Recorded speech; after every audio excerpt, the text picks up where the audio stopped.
You're listening to Ka-Pow, the pop culture podcast. Comics, television, movies, and more. If it impacts fan culture, we have something to say about it. And now, your hosts, Michael, Jordan, Cliff, and Seth. Hey everybody, thanks for returning to Ka-Pow, the pop culture podcast. My name is Jordan Lowe. I'm Cliff Barnes. I'm Seth. We have an extra special listener request episode. Extra. I would describe it as extra. Extra. We have not done a bracket in a while.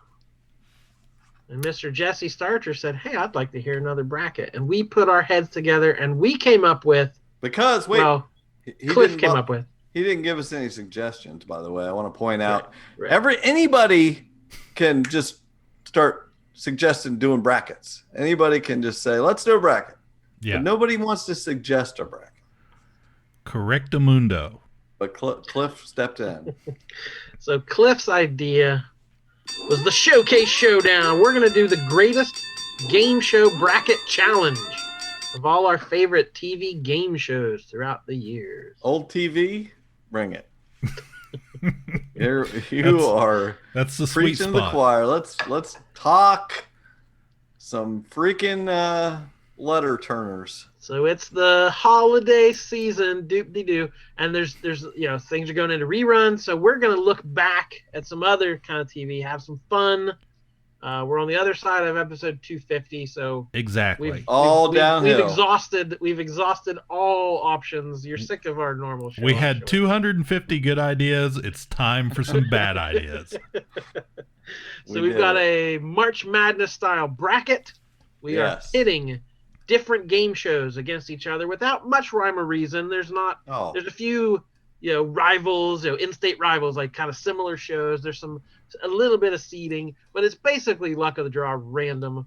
And we're going to try to pick between two game shows. Winner moves on to face the next one, so on and so on. You've seen a bracket before. You know how this works. Right. The one thing you haven't seen was the last bracket, which was 106 million things. Yeah, we're not doing that again. TV theme shows, but Cliff took over this.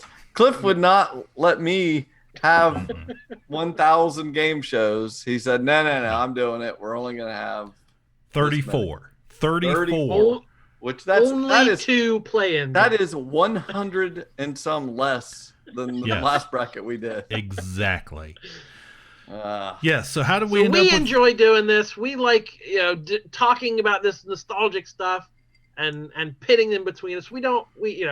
We're not going to fight. We're not going to argue. We generally give and take on this. So. Good. You just cave to our decisions. Don't fight. Yeah. So if you're wondering how exactly I came up with 34, it was totally random. That is just where I stopped.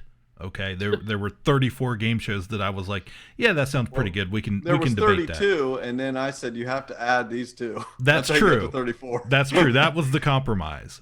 You're like, you'll allow me to add two game shows. Two. Okay.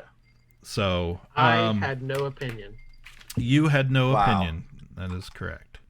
Remember that. So I thought you had pretty well nailed it on the first try. Yeah, you were just two off.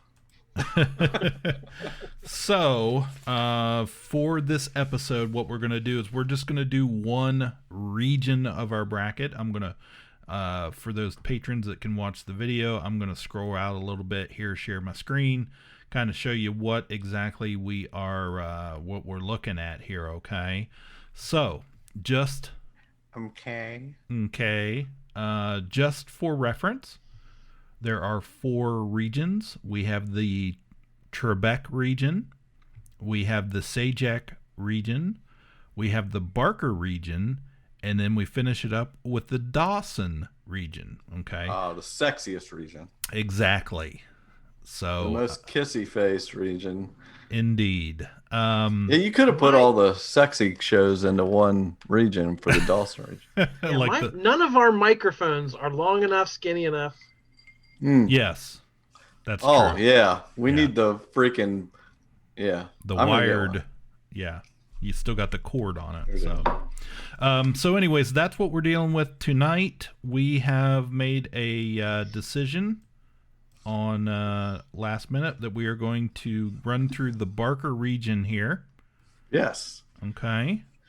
You guys got to become patrons because, like, he did the fonts and everything. You don't know what you're missing.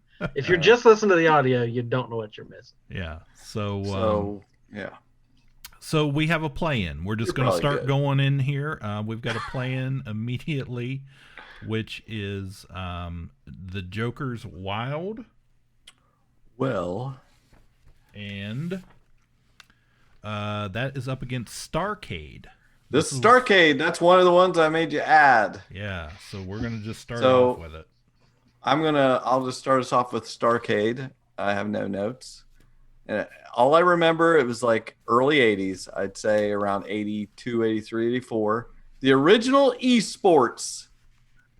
Do you guys have any memory of Starcade? It sounds familiar, but I can't picture it. This is Starcade, TV's first video arcade game show, starring your favorite video games, and some brand new ones being introduced to the public for the first time anywhere. And now, here's your host for Starcade, Jeff Edwards. Okay, thank you very much, and welcome to Starcade. We're backstage today. Our players are warming up for today's big match, and a special match it is. Today, one of these two is going to have an opportunity to win their own video arcade game. So, players, are you ready? All right, let's go play Starcade. It was just like so great to me at that time. This is the heyday of arcades in general. You know, just all these different stand-up arcade games. So it was Starcade like arcade.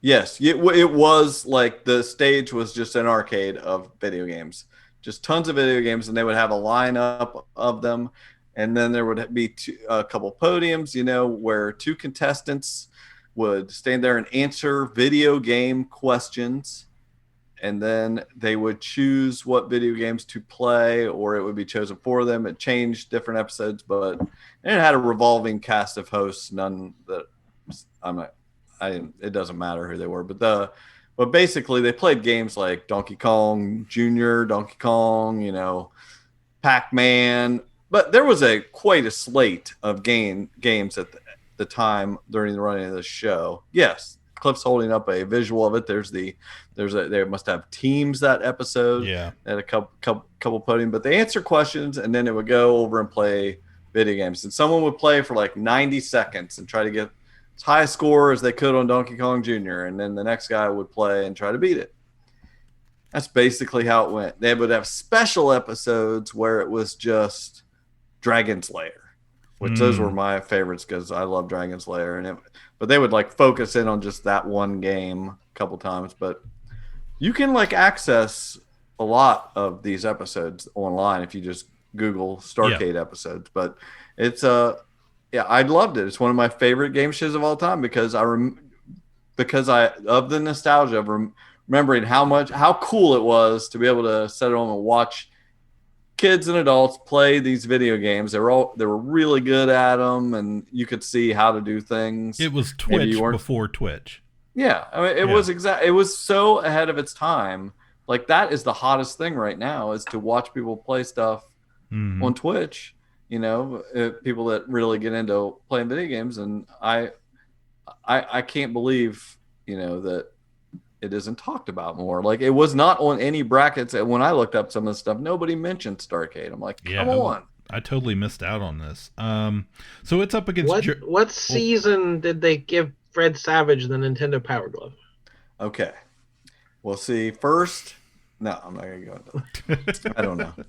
So it's up against Joker's Wild. This is probably a more famous game show, started in the 70s. From Hollywood, here's the game where knowledge is king and lady luck is queen.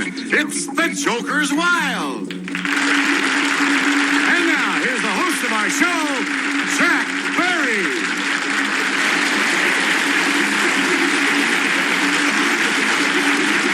Thank you very much. Thanks so much, and a very cordial welcome once again to the Joker's Wild, where we have two very eager players ready to try to win some money and big prizes. So, Jay Stewart, will you tell us and who had the the first two big players are? the big slot machine they stood in front of. This was the show. It says it was billed as the game where knowledge is king and Lady Luck is queen. So I don't know if Starcade had a good slogan like that. Yeah, that's tough to beat. So there's a little bit of history of this show. It ran for a really long time in the 70s. Looks like it was on CBS 72 to 75 and then 77 to 86 in syndication. So that's where I remember it. Is this one Snoop Dogg remade? This is currently on TBS. It's the Snoop Dogg show. Yeah. Snoop Dogg. I forget how to pronounce Snoop Dogg. So he's the current host of the show. Okay. Yes. It's the same show. Thank you. Have a seat. Need you to make yourselves at home. Sprackle like it, y'all. Welcome to the Joker's Wild. You're in for an amazing show tonight.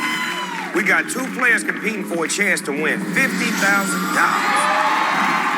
Not only that, but we also have special celebrity appearances, including Matthew McConaughey and G-Eazy. Let's meet our contestants. D Swizzle, who we got? Snoop, please welcome Angela. There was actually a children's version at one time they called Joker, that aired from 79 to 81 in syndication. So 2 contestants, one a returning champion, played. Challenger began the game by pulling a lever to set a slot machine in motion. Slot machine consisted of 3 modified slide projectors, blah, blah, blah. The discs were spun by electric motors. We don't care about any of that. The wheels on the machine each contained 5 different categories, which were revealed to the contestants before the game, and a joker, which served as the wild card. After the wheel stopped, contestant chose one of the categories and was asked a question about it. If they answered correctly, the dollar value of the question was added to his or her score. An incorrect response or failure to answer within the time limit allowed the opponent to a chance to answer and steal the money. Certain special categories gave the contestant control a chance to win extra money by either increasing the question value or allowing them to answer more than one question on their turn. Do you like this show? It was okay, the original version. I think the Snoop Dogg version is probably more popular. It's funny. He's funny. It's Snoop Dogg. It's just his show now. Right. It's a game show, but it's really just it's more about the comedy and him. So I think the memorable thing for me is him currently doing it, bringing it back more than the original show was. I got one word for you. Joust. Starcade had people jousting. Yeah. I know. It says. I feel like I've seen it, but Joker's Wild leaves no impression. Yeah, this has left no impression on me. I know I recognize the name. I recognize your description. Yeah.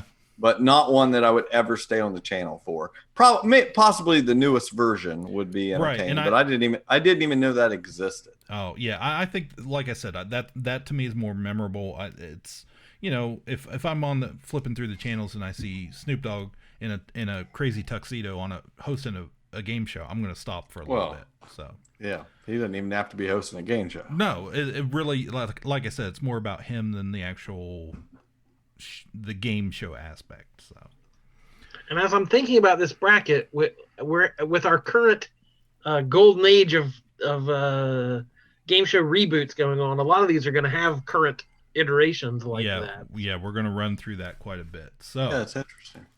Joker's Wild, Starcade.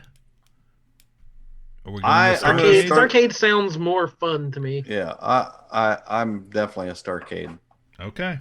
Because I don't figure it's going to go very far. You've put it in a very precarious position. All right. It's hard to get through the Barker region when you pit it up against Barker. Hey, you wanted it in there, so you got it in there. Yeah. All right, guys. So immediately let's just get it over with. Put Starcade up against The Price is Right. And what say you all? Everybody knows The Price is Right. Everybody knows Bob. Well, like I was mentioning, Pluto TV currently has old Price is Right episodes that I've been watching. Late 70s, early 80s, or where they're at right now. I don't know whether... I mean, they're just like... It's like the full catalog, and they've started way back, and they're just... Looks like they're just playing through all the episodes. Mm-hmm. And, oh, what a classic show. You see Bob Barker, who's still in the face, looked like he was 100 years old. I don't know whether he tanned a lot or what, but he has got brown hair, but his face looks really old. But he got his skinny... That's not what we're judging this on. Yes, we're judging everything. Yeah, everything. So The Price is Right. Skinny Mike. They've got Come On Down. Yep. Johnny Olsen. Rod Roberts. Like, America has changed so much in the last few decades, but that is still such a universal thing. That idea of staying home from school sick and watching The Price is Right. That's like when you watch everyone. Yeah. Everyone has had that experience. That's when you watch it. Is when you stay home from school sick. You gotta. There's not a lot of things we have in common with each other on such a scale. Everyone identifies with, and that's one of them. Right, yeah. And but of course the game. Everyone knows the game. It's not hardly worth explaining. But you come on down. There's 4 of you. Johnny Olsen tells you to come on down. Johnny, I'm a-watching you down there. I'm a-watching you now. I want to know the name of our next player. All right, Bob, it's Walnetta Wesley. Come on down. You're the next contestant on The Price is Right. It's a Martin Goods and Bill Todburn production. And they Man, you have been boning up. They tell you all, give you the item. It's a necklace, or it's a mini TV, a 2-inch by 1-inch black and white screen TV, portable. You'll love it in your camper. How much is it worth? How much is the retail? It's worth $75. $1. $1, and you get up on stage, and if you're real lucky, you get to reach in Bob's pocket and pull out $100, and it's worth it for everybody. And then you get to play some pricing game. How much is that detergent? Is it the same as this other thing? And it's really fun to watch these old episodes because some things that were cheap then are expensive now, and vice versa. Mm-hmm. So it's still fun to play the old show. And Bob's great. Trivia question on the fly: who are the OG 3 models?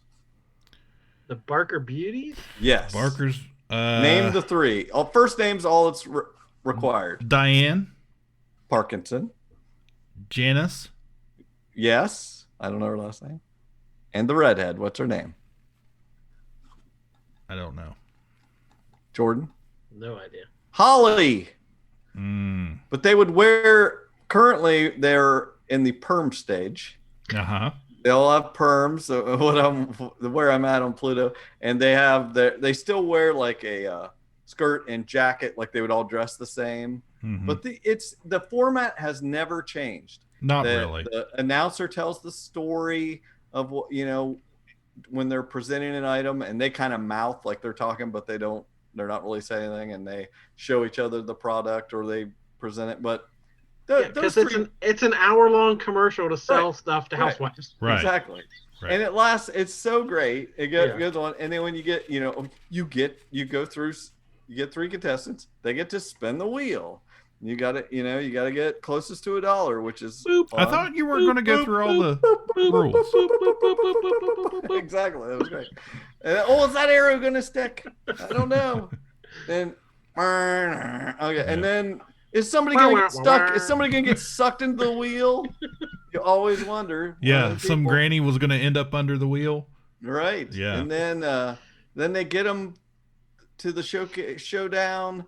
And if you're within $100, you can win both showcases, and one of them is straightforward. One of them is a story. Mm-hmm. It's just, you can't break this formula. It's still going today. We've got Drew Carey took over. You get everybody it's one reason we all get ourselves spayed and neutered.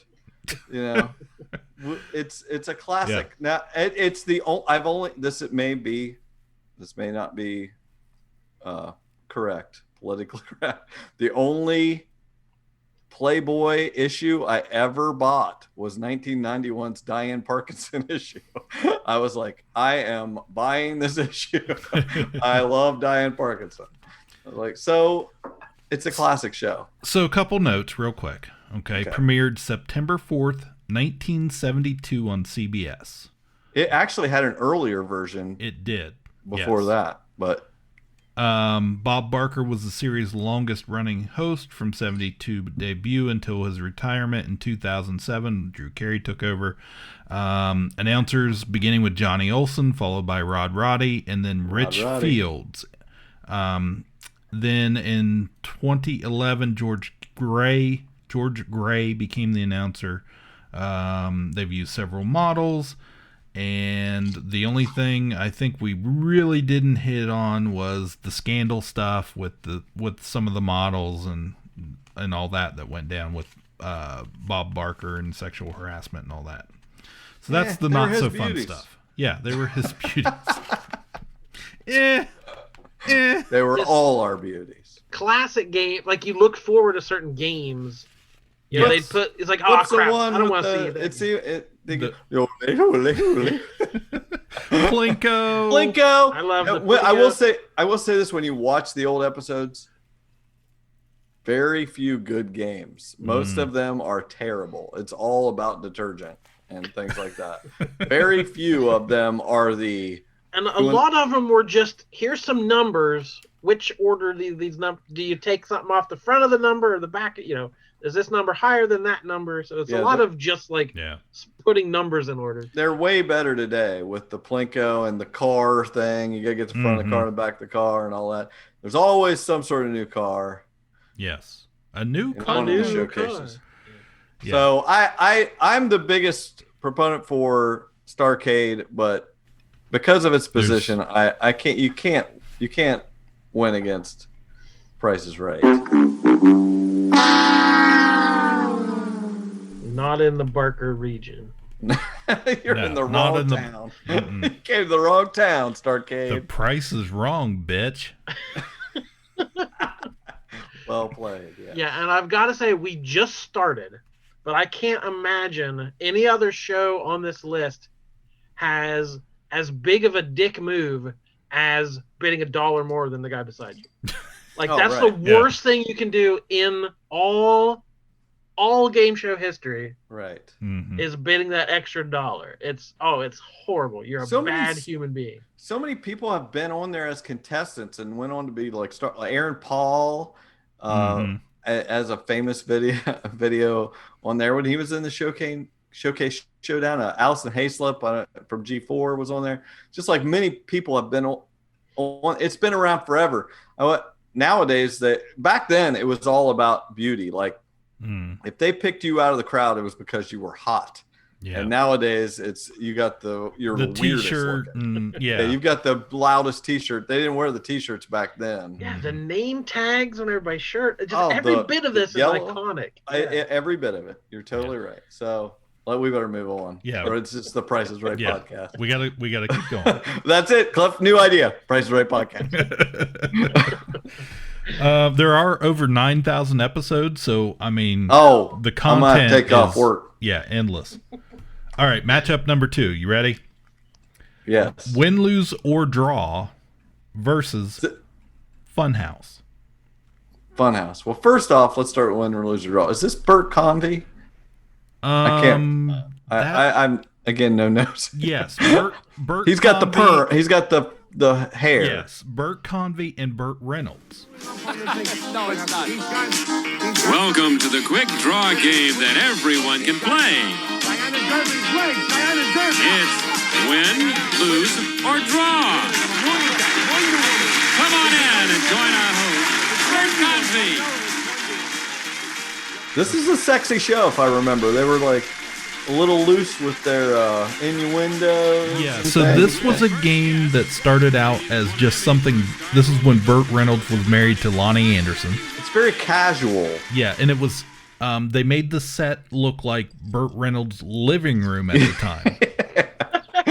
just bearskin rugs. Well, yeah, it's just the centerfold to Playgirl. Remember, like a little evening shade going on. And ladies and gentlemen, for 5 consecutive years, the #1 male motion picture box office draw in the world, Burt Reynolds.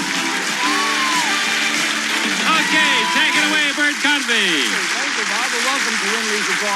Very nice to have you with us. Thank you for tuning in. To be here. Yes, this is going to be very interesting, I think, if I get a word in edgewise.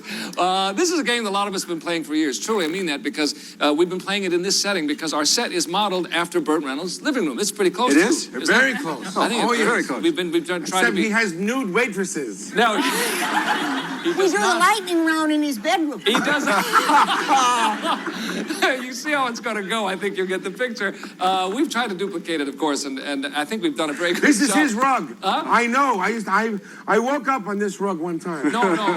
Actually, there's a pizza stain right here. I think it's... Oh, no, you're right. Pepperoni. That's not yours. Okay. As you can see, we have two teams. We always play men against the women. It seems to work out better that way. Yeah, and that was the idea. It was a game they played at home with their friends, their celebrity friends. Right. So that's. So was it like it's just Pictionary, right, or something like that, right? Yeah. You've got the the easel with the big pad of paper on it and the big black marker and somebody picture page.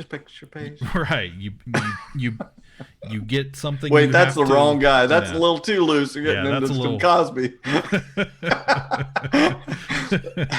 It was a different type of marker. So this but that's what it was. It went from 89 to 92. Okay. The original version, and they had their, celebrities at the time. And then, they would divide it up into teams, boys versus girls, if I remember correctly. Somebody get up to draw. The other two would have to guess what they're drawing. They would have a little card. Burt Convey would hold up there what they had to draw, and then there was another version on the Disney Channel called Teen Win, Lose, or Draw, and then it was weak. It was not Burt Reynolds' living room, so no, it wasn't. And then there was a Disney's Win, Lose, or Draw, which aired in 2014. They tried to bring it back. It quickly became a home game. It did. You could buy. We had the home game. Oh yeah, everybody. Yeah, I feel like everybody had some version. Yes. It's either Pictionary. You either had Pictionary or Win, Lose, or Draw. Correction, real quick. Teen Win, Lose, or Draw ran from 89 to 92. The original pilot was taped in November of 86 with Burt Reynolds. Okay, so featured. We're not going to get any cards or letters about that. Right, let's get it right. Featured celebrities Lonnie Anderson, Betty White, Burt Reynolds, Tony Danza. Yes. And Roddy mom was the original mom. The boss. The boss. And they do, Jimmy Fallon does that on his show with celebrities, and it's become it's a very simple concept. People like to play games. People like to watch celebrities letting it out there, being willing to embarrass themselves a little bit, seem more, like us. They're just like us, Jordan. They're just like us. Vicki Lawrence. That was a good show. Vicki Lawrence hosted for a while. Yeah. I do remember that. So she was pretty good. Then Sally Struthers took over after that. But I was a big fan of this show. Price of a cup of coffee. Right. You could host this show. That's right. But I was a big fan at the time. I was pretty young, and the concept was new to me. So it was always funny. I think Tim Conway was on there sometimes, and then sometime at the end, if there was Win, Lose, or Draw. If there was time remaining, they would pull somebody from the audience to put on their team. Very excited person. Yes. So come on down to Bert's living room and you can draw. What's this up against? I remember getting the pun of the title. because I didn't know what a draw meant. I remember as a kid being like, "Oh, it means two things. Cool." Like, I thought that was very clever. So this brain was developing. I was sniffing the markers there. Dude, do you know what the title means? Two things? You look at this painting. It's a ship. Okay. What's the other one? The other show it's up against is Funhouse. All right, welcome to Funhouse. How's it going, everybody? We got a great new Funhouse for you and new ways to speed through it. Check it out. After conquering the heights of the ice mountain, you can take a jump off the mile-high suspension bridge straight into the Funhouse dump, where one of our trash cans could hold a fabulous prize. Right now, to bring on today's players, meet our twin cheerleaders, Jackie and Sammy. Yeah.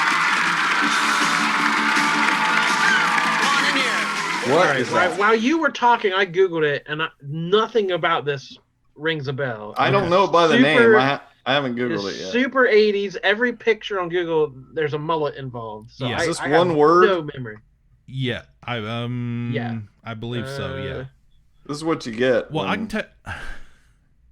Cliff's doing the list. I can tell you, I have a fairly vivid memory of this show. It was a kid's show. It looks very Double Dare. Yeah, it was writing the tales of Double Dare. It was hosted by somebody, J.D. Roth. It was on Fox. Okay, it ran from September '88 to April '91. First 2 seasons aired daily syndication. Then they renamed by half-ass productions. Is what they renamed it Fox's Funhouse for the 3rd and final season. Similar to Double Dare, 2 teams competing against each other, answering questions, taking part, messy games, with the winners running through the obstacle course, which was the Funhouse. Okay, at the end of the show, that was the goal. You wanted to be able to run through the Funhouse. Hosted by J.D. Roth, they had cheerleaders on there. Yeah, the Roth's beauties must have struck a chord, because there's a lot of pictures of them. A lot of kids must have had crushes on them as kids, because Google Images has a lot of pictures of these pretty ladies with teased hair. Interesting note: British Knights was the major sponsor of the show, so every contestant, cast, crew member, including the host, wore a pair of British Knights shoes. Nice. It was later changed to LA Gear. So there's that. After it premiered, there was a spinoff called College Madhouse, which was similar in '89. It was just a big fun house. It was a big structure that had a bunch of fun house. It had a bunch of rooms in it that all had obstacles, and then they would have like large like price tags. Tags were red, marked with each different prize. 10 tags were green, which were cash amounts from $50 to $300, and then they were placed in the fun house, and you had to find them. So you would have to search the different rooms for them. Every room held a prize tag, hidden or visible, was marked with a placard indicating the prize. So the team had 2 minutes to collect as many tags as possible. Only one contestant could be inside the funhouse at a time, and a limit of 3 tags per turn was enforced. Okay. Both members received all the prizes and cash picked up by either of them, including any carried contestant who was still inside the funhouse when time ran out. One tag was secretly designated as the Power Prize and awarded a bonus vacation to both contestants. JD would show the viewers where this was. But JD has to come on vacation with you. Yes, with his British Knights. Everybody has to wear British Knights the entire week. K's. Yes. So, it was a popular show with kids. I watched it every day before school. I assumed it's on here. Yeah, yeah. So, and it was just for a very short run. It was a very popular kids television show. Like I said, at probably the height of when that was a thing, Double Dare, Funhouse, and which spawned some of those Nickelodeon shows later on after that. So you can't do that on television. So, feelings? Win, lose, or draw. Yeah. I'm up for win, lose, or draw. Jordan? I third that. Okay. I won the skunk. Alrighty. Onward, guys. Next matchup. Pyramid in the various versions versus Double Dare. Okay. I have a feeling I know which way this is probably going to go with Jordan and I, but maybe you feel differently. Well, So you're talking like the iteration I think of is $25,000 pyramid with Dick Clark.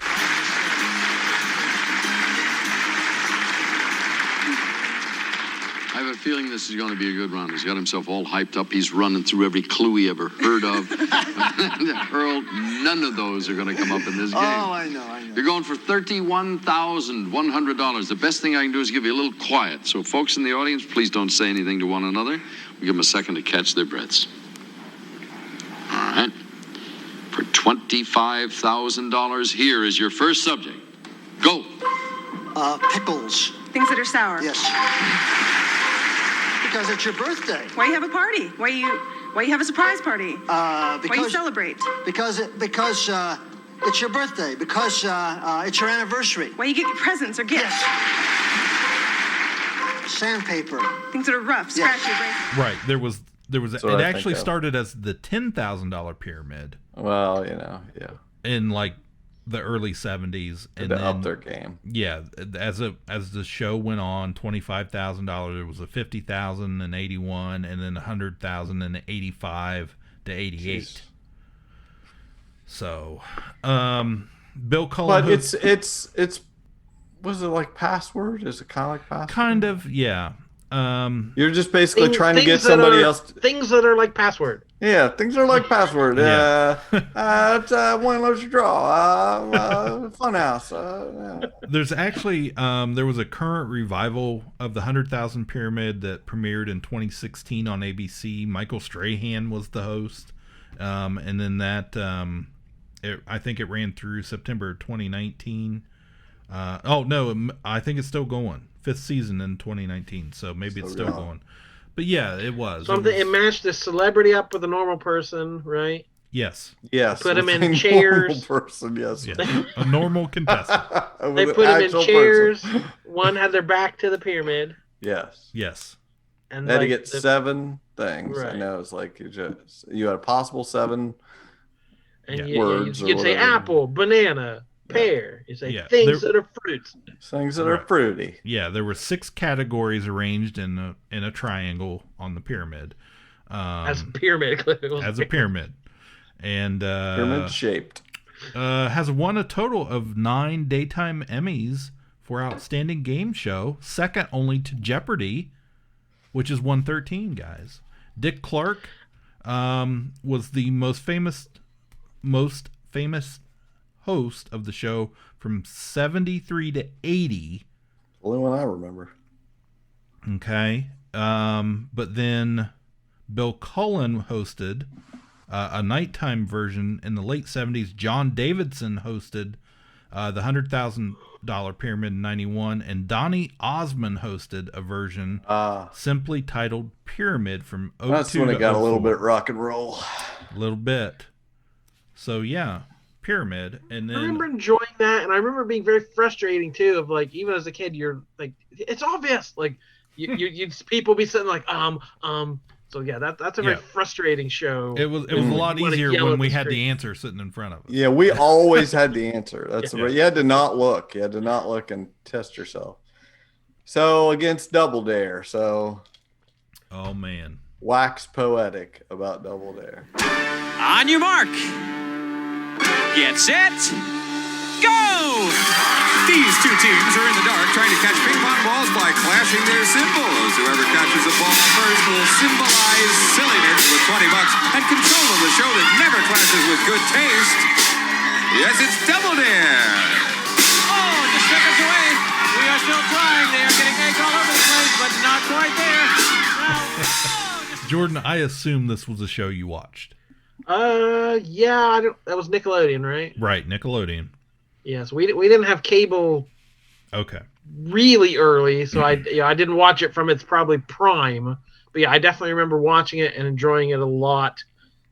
Perfect kid show with the slime jumping in messy stuff, but yeah, like everything makes a mess. Everything is the physical challenge. Yeah, so it wasn't just standing answering questions. It was movement and action and right and dirt. This was pulling flags out of noses. Yes. What was that guy's name? Mark Summers. Yeah, I knew it was Mark something. Yes. I thought it was Mark something. Mark Ers. Originally Nickelodeon 86. 3 minutes on the clock. To 93. Then they brought it back in 2000 and then again in 2018 to 2019. So this was like Nickelodeon's first big kids game show. I watched it every night during dinner time for, a year or two. Insanely popular, just a fun show. I love the obstacle course at the end. The physical challenges. I mean, they had Family Double Dare that was fun, came on later. True. Yeah. And I kind of feel like this was kind of like the grandfather of a lot of these shows that have come since with kids. Yeah, but use a lot of like pies in your face and water balloons, like just stuff that they would incorporate into ridiculous situations that you had to fill up this bucket using this hose and smash it into your friend's face and see how much of a mess you can make. Yeah, within a month from its premiere, Double Dare more than tripled viewership of Nickelodeon's afternoon schedule. Became the highest rated original daily program on cable. During the first year, the program averaged a 3.0 household Nielsen rating, which was over 1 million households were watching it every day. Followed in syndication. And then they had the super sloppy Double Dare, Double Dare 2000, a bunch of different, but it was still basically the same game. I know it was a really big deal when they brought Mark Summers back. Moms everywhere were excited for Mark Summers. Yeah. I remember some kid broke his freaking leg or arm, like snapped the bone sticking out like it was a big thing. They were like, oh my God, can't show that. That sounds like an urban legend. No, did you see the episode? I did. It happened. And then there was something else. I feel like I remember it had like its own sewage system, the whole place. Like it was just such a mess. They would use so much food and was it like gack? Yeah. Or something? Yeah. Isn't that a drug? I don't think. Anyway, it was a mess. That show was a mess. Yeah, that was the whole point. And Mark Summers was famously OCD.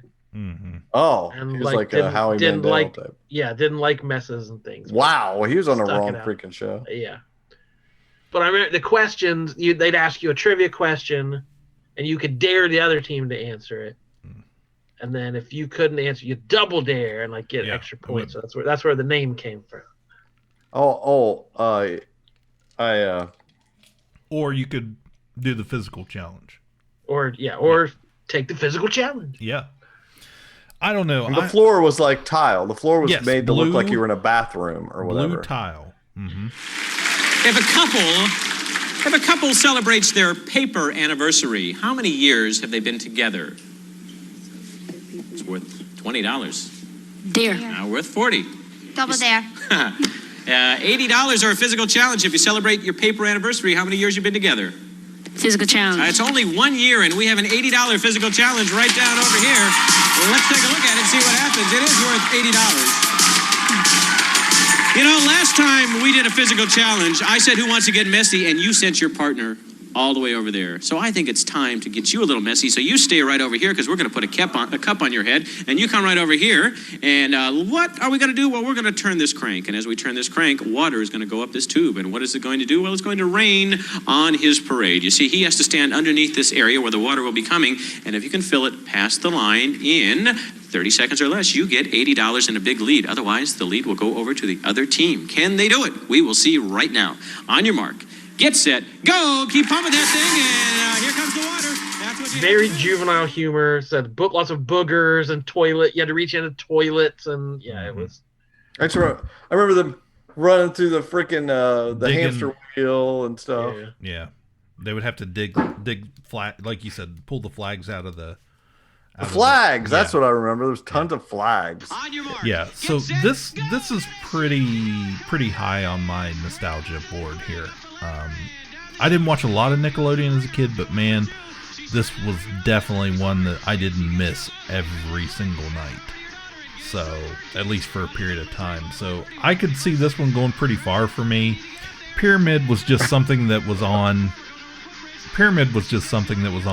Daytime television to me. Pyramid I watched just something that was on. It was just on. You had 13 channels. You had to pick one of them. Okay, let's You had move. 13 channels? Man, you're bragging. Man. All right, we'll allow it. Let's do it. Double Dare, you're through. You beat Pyramid. Yeah, Pyramid's probably more iconic, as a classic game show, but yeah. But it's no Double Dare probably fun. had a bigger impact. I mean, some kid broke his arm or leg. What more do you want? Yeah, someone half remembers a story about something almost happening. So Right. You gotta go. It was a show that used like 16 million tons of expired food. Yes. All right. Next matchup, guys. Moving right along. Let's Make a Deal versus Tic-Tac-Dough. Oh, I'm straining my brain. I really want to remember Let's Make a Deal's host without you telling me. Do you know it, Jordan? You asked me too quick. Let's Make a Deal. I can picture the guy. Now it's Wayne Brady, or it was recently, but the main guy, the very famous guy. Yes, shoot. You want me to tell you? I don't want to waste everybody's time, so yes, I would like to. It's Monty Hall. These people, dressed as they are, come from all over the United States to make deals here in the marketplace of America. Let's make a deal. And now, here's America's top trader, TV's big dealer, Monty Hall. Monty Hall, yes. That was a very iconic name. I can't yeah, because they had the 3 doors, and you had the one with behind door number 1 or door number 2. Would you like to trade that? Trade the coffee maker for what's behind door number 3? I'll give you. Well, it's a piece of There's a turd there that I laid right before we started. We dressed up in costumes and stuff like that, right, exactly. And that was I always really liked. It wasn't a show I caught a lot of, but I remember being very excited when it was on, because I liked the people that dressed up in costumes. And that's how he picked you out of the audience, came up to you. Everybody was all in a Halloween costume, which back then in my childhood, that only happened on Halloween.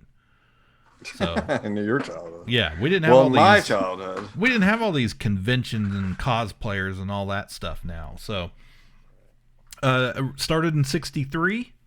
Okay, I didn't realize it was that old. Selected studio audience members refer to them as traders making deals with the host. In most cases, a trader would be offered something of value and given a choice of whether to keep it or exchange it for a different item. So that's exactly what we're talking about. I'll give you this envelope with $100 in it, or you can have what's behind door number 3, and it might be a 3-legged goat. Who knows? Right. So... Big time, Betty, you'll remember this show as the day that you gave away $2,000 in cash, right? Right. $1,800 vacation, right? Right. And 2 fantastic appliances, right? Right. But you have a key. And you have a car, and we're going to find out whether it belongs in your garage or in the junkyard as we open up the curtains and show you a pile of junk. Oh, wait a minute, friends. Betty, are those your friends back there? Because I detect some of them laughing. Now, let me tell you about that car. Do you see the name on that car? They didn't make those very long, They made them for a year or 2, and then they went out of style. You really have a collector's item. That's an Edsel. But thank you, Betty Carlton. And your husband has disappeared altogether. And I still What was the other show? Tic-Tac-Dough. From Hollywood, it's everybody's game of strategy, knowledge, and fun.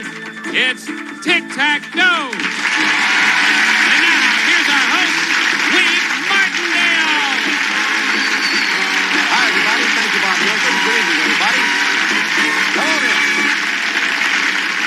some excitement brewing here on Tic-Tac-Toe, so don't put it off. Let's see what happens. Can our current champion, become the all-time one-e winner? Could he win his fourth car? Let's find out. Here he comes. Our current champion, whose winnings total in cash and prizes $144,050, is the Navy pilot who enjoys horses and weightlifting, meets Tom McKee. And his opponent is a high school teacher who enjoys playing tennis. And that sounds like a piece of garbage. Again, I just Googled it, and the images are not helpful. It's a very low host or anything. It's a very low tech board that looks like a tic-tac-toe board. With categories. Yeah, I mean, I vaguely remember it, but it was not something I cared to watch. It was let's see. Did Wink have anything to do with this? Wink Martindale has to have hosted all of these shows at some point. A brief stint. There were 3 versions produced. One, the initial 56 to 59 run, NBC. Yeah, there's one in black and white that looks real square. A 78 to 86 run, which is the one I remember on CBS, and then in syndication, and then a syndicated run in 1990.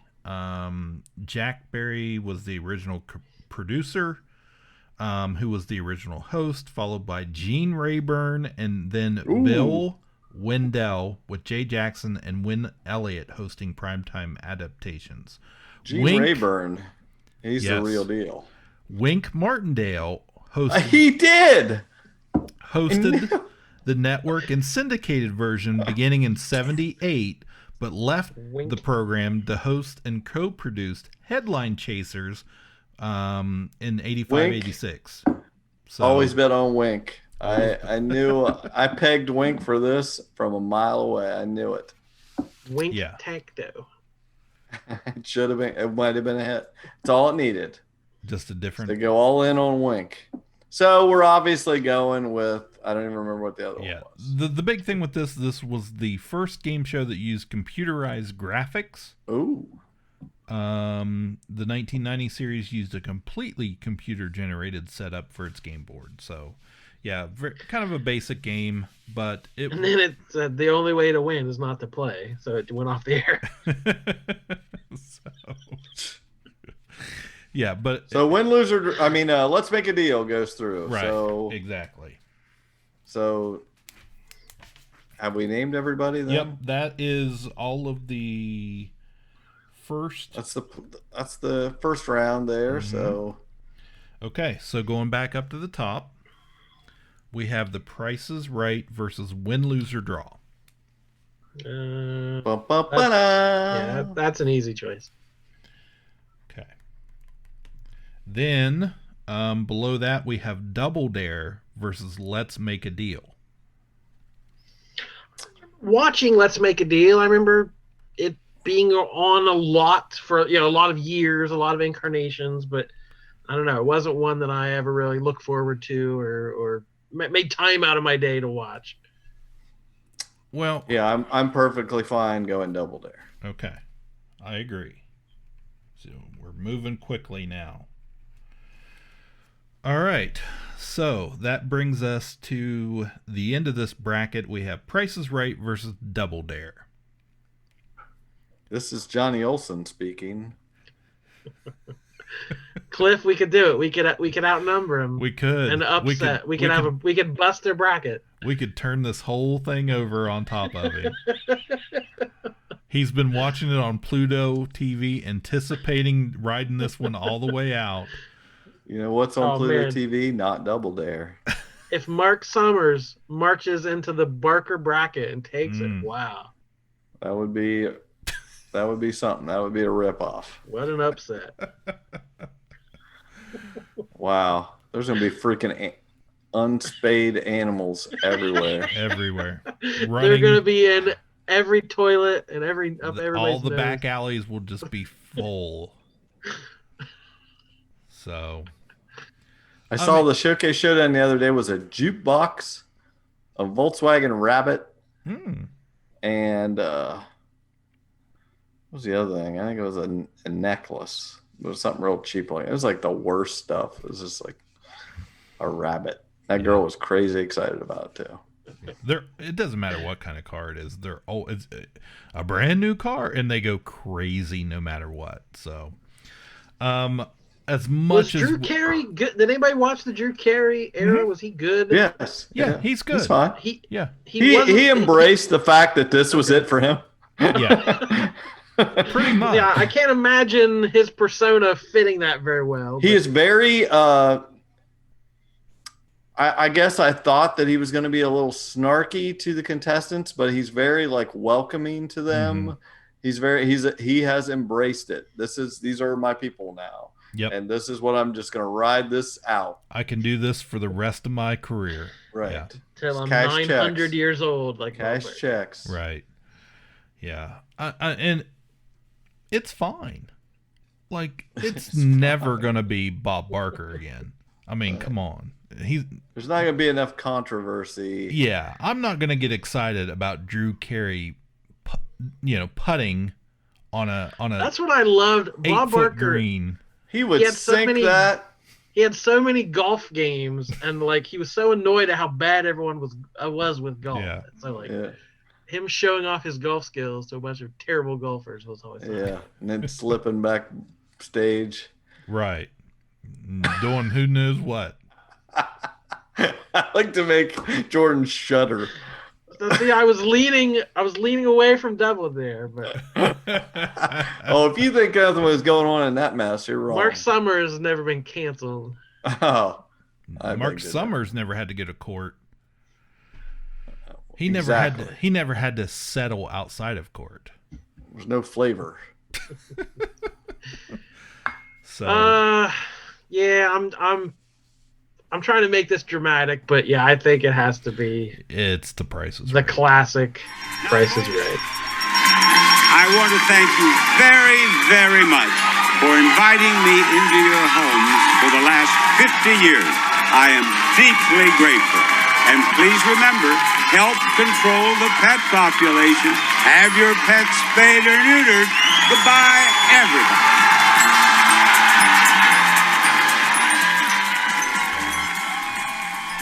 So we did it. We got the Barker logo got up. written out with light bulbs. Yes. Like just every image from that, you can close your eyes and imagine every image of that. Absolutely. This is Johnny Olsen. Come on down. You're the next contestant on The Price is Right. So Barker made it out of the Barker region. Who would have ever guessed? So, but yeah, that was that or Starcade. That or Starcade. Funhouse, you never stood a chance. No. Yeah, so we'll keep going here. We'll do it. We'll do this 3 more times, and it's gonna get a little harder, I think. Yeah, let us know if we messed it up. If something should have beat Price is Right, let us know so we can tell you too bad. Yeah, I don't think we're gonna get much of an argument, but maybe down the road. Or if you have a thought for some other bracket we could do, more than just telling us to do a bracket. I mean, if you actually have an idea. Yes. Yeah. Sorry, Jesse. I know you're a busy man. Well, I'm just busting your chops. Yeah. All right. Here's the 250 some more. All right, we will be back sometime with more of this bracket. Stay tuned. We'll have more Mandalorian news. That's almost over. We've got more streaming. We're in the middle of the streaming wars. I mean, it's the holiday season, but pop culture never stops, and we will always be there to wrestle it to the ground and tell you what it feels like. And hold it down against its will. I've lost all my trains of thought. But my name is Jordan Lowe, and I'll see you soon. Oh, time to pull that curtain. I'm Cliff Barnes. I'm Seth. Bye forever. Ka-Pow, the pop cultured podcast, is intended for entertainment and information purposes only. Sounds, music, and clips played during the podcast are property of copyright holders. All original content is property of www.udownwithkpp.com. If you enjoyed this podcast, please subscribe and leave a comment. Ka-Pow, the Pop Cultured Podcast, is available on Apple Podcasts, Google Podcasts, Podbean, Spotify, and wherever podcasts can be found. You can connect with us through social media on Facebook, YouTube, at the Ka-Pow Podcast on Twitter, or email the show, Ka-Pow, the Pop Cultured Podcast, at gmail.com. If you really want to go the extra mile, please sign up to be a patron through the Podbean app or our website, www.udownwithkpp.com, to receive special content and early access to some episodes. We are grateful to anyone that chooses to contribute, but please know that most of our content will always remain free, so please continue to like, comment, and share.